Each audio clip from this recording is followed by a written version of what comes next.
Sur la première, 7h36, Genève et Vaud sont-ils en passe de devenir en quelque sorte des paradis fiscaux pour les entreprises? Les cantons qui veulent baisser leur fiscalité à moins de 14%, 13,8% dans le canton de Vaud, alors qu'elle se situe autour de 20% pour les entreprises suisses, une dizaine de pourcents pour les entreprises étrangères.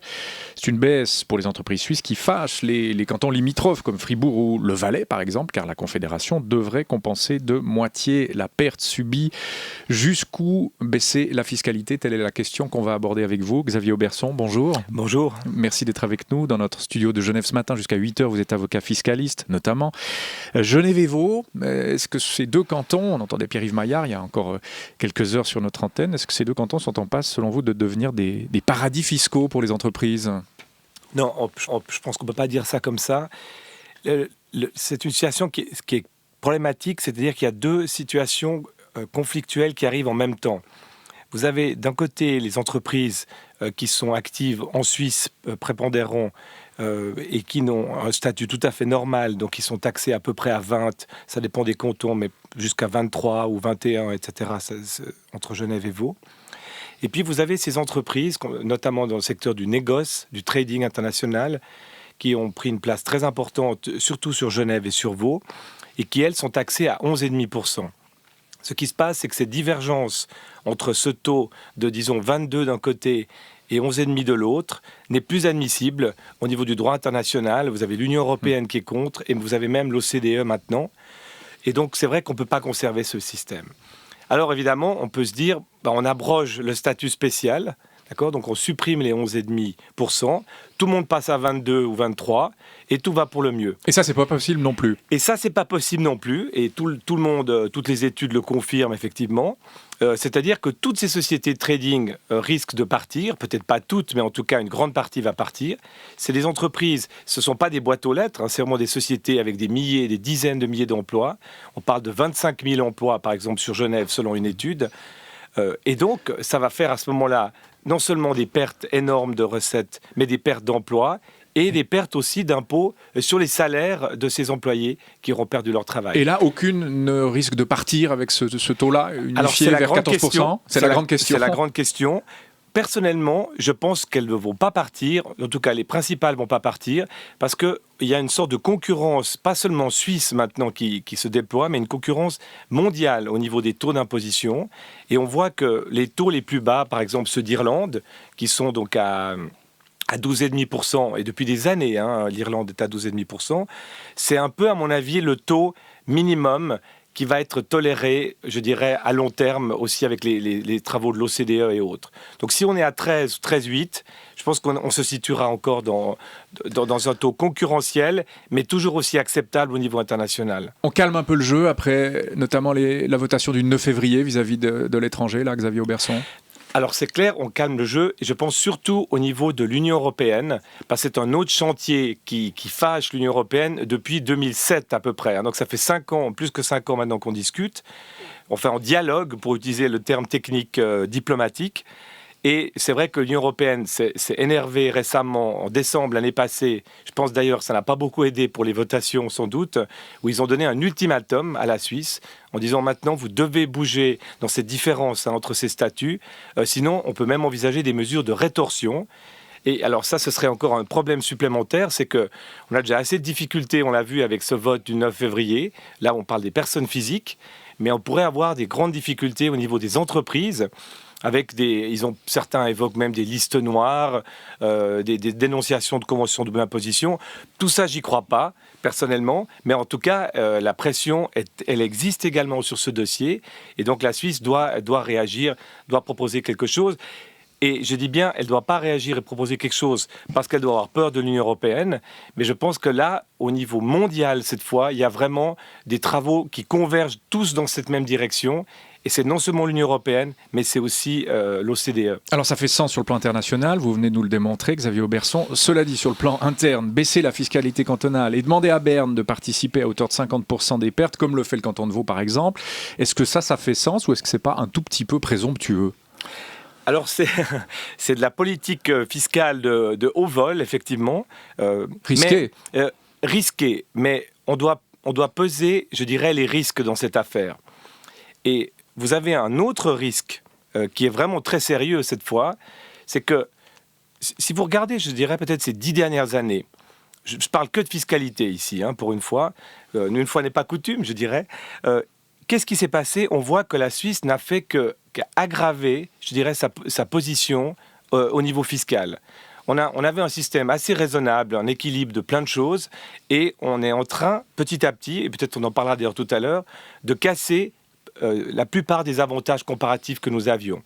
Pourquoi pas? Sous l'égalité de traitement, il y a plein d'arguments pour ça. Mais on est en train de garder, si on fait que ça, un système qui, alors lui, n'est absolument pas favorable, qui est vieux, qui n'a pas été revu. Vous avez des impôts complètement dépassés. Enfin, je pourrais vous expliquer ça sans problème. Et alors là, on va se retrouver au niveau économique et en comparaison internationale, de manière globale, dans une situation vraiment défavorable. Et je pense qu'avec ce qui est en train de se passer et ce qui s'est passé ces derniers votes, c'est vraiment pas le moment de continuer à rajouter des écueils au niveau de la Suisse. Qu'est-ce qu'il faudrait faire alors là? Puisque là, vous peignez un peu le diable sur la muraille quand même, Xavier Auberson. Qu'est-ce qu'il faudrait faire? Franchement, j'ai toujours été très optimiste de caractère, mais là, je dois dire que si ça continue... en tout cas, je le constate avec mes clients, je le constate dans les milieux académiques, dans les colloques. Je vais à un colloque dans une demi-heure, je serai à un colloque international avec des Américains, des Européens, où ils vous présentent tous les statuts, où ils présentent les structures qu'ils ont mis en place, où les Portugais viennent vous démontrer que vous pouvez venir domicilier au Portugal avec un statut qui ferait envier n'importe quel forfaitaire fiscal suisse. Enfin, je veux dire, ça bouge en ce moment au niveau mondial, et j'ai l'impression que la Suisse, on est complètement timoré, et on veut faire plaisir à tout le monde et on est en train de tout abandonner ce qu'on avait. Encore une fois, il y a des choses qu'on avait qui n'étaient pas justifiées et qui doivent changer. Mais alors, si on fait ça, il faut qu'on regarde notre système global, parce que le système global, il est plus du tout intéressant. Et il est dépassé par notre société moderne, en réalité. Il faut changer le modèle, Xavier Auberson, de la fiscalité en Suisse. Moi, je plaide pour ça depuis 10 ans, entre nous. Maintenant... C'est clair qu'il y a 10 ans, personne écoutait ça, mais je pense qu'on devrait revoir globalement notre fiscalité. Et alors, quitte à ce moment-là à abandonner certains statuts spéciaux, y compris par exemple le forfait fiscal. On va en débattre dans un instant. Mais revoir globalement, parce qu'on a un impôt sur la fortune, par exemple, qui n'existe pratiquement plus dans le monde. Il n'y a que la France qui en a un, et encore ne taxe pas les entreprises, alors que nous on les taxe. Enfin, il y a plein de choses. C'est pas défendable politiquement, ça. Peut-être pas, mais si vous remettez en cause certains sujets tabous, mais en même temps, alors vous supprimez toute une série d'avantages qui, eux, posent aussi problème, je pense que c'est tout à fait défendable. Mais pour revenir à l'intérieur de la Suisse, juste, j'aimerais attirer votre attention sur un problème qui met en œuvre, je dirais, une divergence entre les cantons suisses alémaniques et les cantons suisses romands. Ça aussi, on va en parler, mais allez-y. Ça, c'est un des sujets qui me préoccupe. J'ai l'impression qu'à Berne, en ce moment, il y a une espèce de consensus qui se dessine pour cette réforme, et de dire, on va au fond, on va voir sur les taux d'imposition, d'accord, mais surtout, on est en train de favoriser ce que j'appelle des gimmicks. C'est des petits trucs comme ça, ce qu'on appelle IP Box, par exemple. On va dire, voilà, les revenus qui proviennent de la propriété intellectuelle, on va faire un taux spécial. C'est le fameux license box dont on parlait tout à l'heure. Que les Européens font, qui commence à être d'ailleurs discuté au niveau international. Ça, c'est un gimmick qui ne va pas marcher. Et ça ne marchera pas parce que ça marchera pour les Suisses allemands, ça marchera notamment pour le canton de Bâle avec les sociétés pharmaceutiques, ça marchera aussi pas mal, je pense, pour Zurich.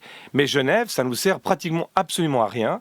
On n'a pas beaucoup de sociétés dans le domaine de la propriété intellectuelle, on n'a pas de pharma et on a essentiellement des sociétés soit dans la gestion de fortune, soit dans le trading. Donc là, si on arrive à une réforme comme ça, alors ce serait vraiment, pour moi, une très mauvaise nouvelle pour la Suisse romande.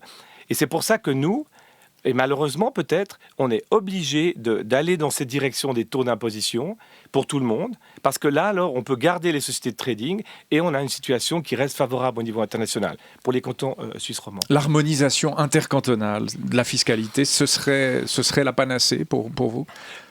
J'ai jamais été un fan de l'harmonisation, je dirais, matérielle, c'est-à-dire qui va toucher au taux d'imposition. Il y a beaucoup d'études qui montrent que le système suisse d'harmonisation, que nous avons quand même déjà, mais pas sur les taux, a de nombreux avantages. Et notamment, il a donné une certaine retenue, je dirais, aux différents cantons. On se souvient de cas où un canton souhaitait, par exemple, monter drastiquement son taux d'imposition. et de crainte que les contribuables se déplacent dans le canton voisin, à garder une certaine retenue, hein, je dirais. Mais j'ai l'impression, c'est vrai, qu'on est en train d'arriver un peu aux limites de ce système. En tout cas, je pense pour la fiscalité des entreprises. Et c'est peut-être là une piste, en tout cas, qu'on devrait aborder. Mais ça, je pense que alors, politiquement, c'est un sujet qui prendra peut-être des années. Mais peut-être se dire, les personnes physiques, on les met de côté parce que là, on garde une harmonisation. En plus, c'est des personnes qui sont très volatiles, qui se déplacent d'un endroit à l'autre, etc. Et peut-être la fiscalité des sociétés, avoir alors peut-être une fourchette pour tenir compte des particularités locales. Mais c'est vrai, donner une certaine discipline, en tout cas, sur les taux. Peut-être c'est une idée, en tout cas, qui mérite d'être creusée. Une fourchette suisse pour les personnes morales. Pour les personnes morales. Ce serait quoi la fourchette suisse pour vous? Entre 12 et 15 Qu'est-ce qui ferait sens? Peut-être entre... Effectivement, le taux fédéral, pour l'instant, c'est 8,5. Donc, en fait, c'est 7,9 de taux effectif. Donc, à peu près 8% d'impôt fédéral. Plus une imposition cantonale, il faudrait en tout cas 3. Donc, peut-être, oui, effectivement, entre 11 et 15, 11 et 16, quelque chose comme ça.